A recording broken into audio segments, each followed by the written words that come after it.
Next event is the last race of the season for the Halifax River Yacht Club called the Commodore's Cup. And normally in a non-COVID year, we have about 12 races. And there have been buoy races that are off the Ponce Inlet.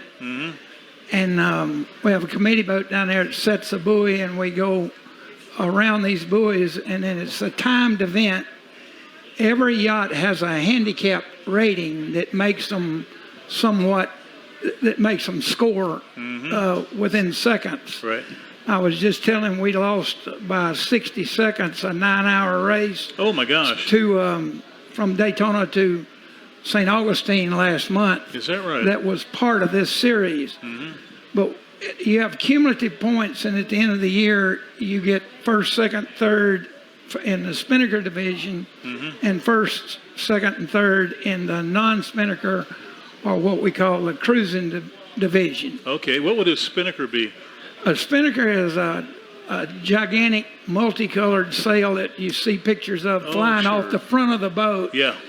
And like it takes considerably more crew to fly a Spinnaker. You actually have 3 of them on my boat. One if the wind's under 12 knots, one if it's over 12 knots, and then one if the wind is a beam of the boat rather than behind it. Normally you cannot fly a Spinnaker unless the wind is approximately 5 or 6 degrees forward of the beam or right angles to the boat. Oh, really? Or aft. Okay. Some people call them downwind sails. Oh. They're the most fun because the boat goes the fastest providing there's enough wind. Really? Do you have to have so many knots for that to transpire? Well, yes. You got to have so many knots of wind. If it's less... When you got the Spinnaker up and the wind's behind you, your forward motion, however fast your boat's going, reduces the speed by, if it's blowing 10 knots and you're going 5, then you only have 5 knots of apparent wind on the boat as opposed to true wind. I see. The true wind would be 12, the apparent wind would be 5. Okay. And so when it gets down below 3 or 2, they're hard to keep full. And if you mishandle it, it can wrap all around the rigging, which is is very hard to get it untangled sometimes. Now, what happens if there's absolutely no wind whatsoever? It's dead calm. Well, that happened to us in the first Bermuda race when there's 2 of my crew out here, and they were in Lynn McCoy and Bill DeLubeck. One's been sailing with me for 20 years and one for 37. Wow. Anyway, we were sailing in Bermuda one year, which is a 7-day race. It's approximately 1,000 miles. Wow. And we got becalmed every day for 3 days in a row. Jeez. And where there was where we didn't go 5 miles in 12 hours. Yeah. And then what would happen is the wind would come up at dark, and the crew would be so worn out because it was so hot you couldn't sleep. Sure.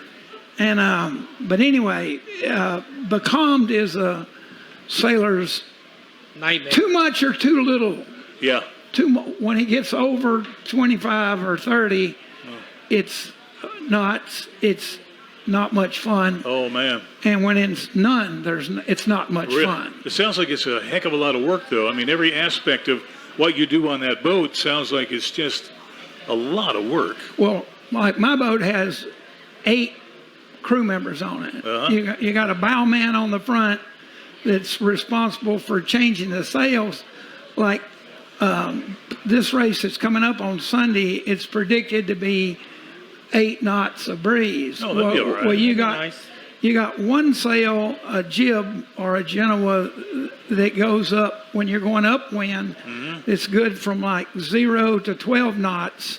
Then you have what's called a number 2 jib, which is heavier material and smaller square footage.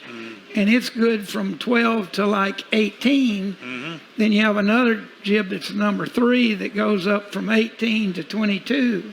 Then you have a number 4 that's good from 22 till you can't handle it. Oh, no kidding. And So you have the crew. right. You know. Then, What do? Do you crack a whip? You know? well, Do you lead the charge? well, if everybody knows what they're doing, there isn't any whip cracking required. Okay. We've got a wonderful crew now, but we have one guy on the bow. You have 2 people on the mast, because you can change these sails while you're underway. Oh. It's a dual slotted head stay, so you can put the new sail up before you take the next sail down. Really? But you got to drag it out from inside the boat, hook it up, raise it, and then pull the one that's too big or too little down. Yeah. And then you have to fold it on the deck, because the cabin of the boat becomes full of unfolded sails. Oh, jeez. So you're the brains of the operation of the boat. Well, more or less. More or less. Okay, I just want to hear it. Then you have the boat has winches on it that are on, like in our class, that are 2-speed, and they're hand operated, where a man grinds the winches. You grind it in one direction, it's high speed, the other way it's low speed. Oh. And so you got a winch grinder, you got somebody doesn't have to know much except which way to turn the crank, and then you got a trimmer who has to be very skilled in pulling the sail in and getting the sails have telltales on them, that if they're perfectly trimmed, the telltales are flowing aft, and they have windows on them. And then you have a mainsail trimmer, and then you have a guy steering. But it's a total of 8, even in these short races. Oh, is that right? Is there any beer involved? Used to be. Used to be. Used to be, but Well, that make it more fun. we're doing. Give me a motor any day, folks. Hey, we're doing a little better since we left the beer ashore. Well, that's good. Okay. There used to be plenty of beer involved. Yeah. Now, what will the course be for this event that you have coming up? And when will it take place? It takes place on Sunday. It starts at noon, and Mac Smith is the committee boat,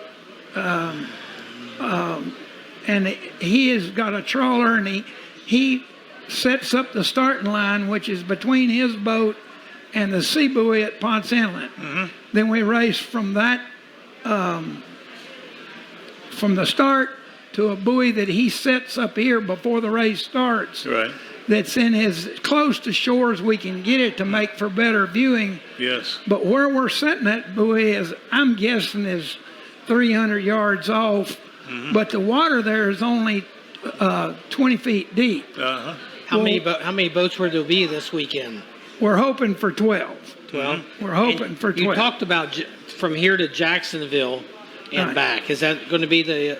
No, that's just once a year. I see. This race, we come to the buoy that's off the north turn, and then we go to the Sunglow Pier, and as soon as they can sight clearly down the north edge of the Sunglow Pier, they turn around and come back to this buoy, and then back to the sea buoy.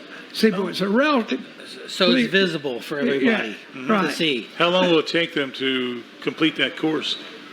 3 hours. Is that right? Depends on how hard the wind blows. Yeah. So it's constant work But for the crew. But when we're coming this way, we've got a favorable wind if it doesn't change. Yeah. Once we get to the Sunglow Pier, they're going to be tacking, which takes you twice as long to get anywhere, because a sailboat won't go directly into the wind. It'll only go about 50 or 60 degrees, 45.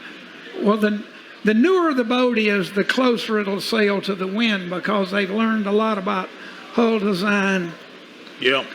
But when they come back, they're going to be, unless we're going to be tacking all the way back, which takes you twice as long to get from there back to here as it did for us to get down there. Well, that ought to be a spectacular view, though, and it's going to be right here, right off of the North Turn Restaurant, right? Right. Yeah. Right. So it's definitely a skill, in your opinion. Well, it's way more highly skilled than I ever dreamed. We had a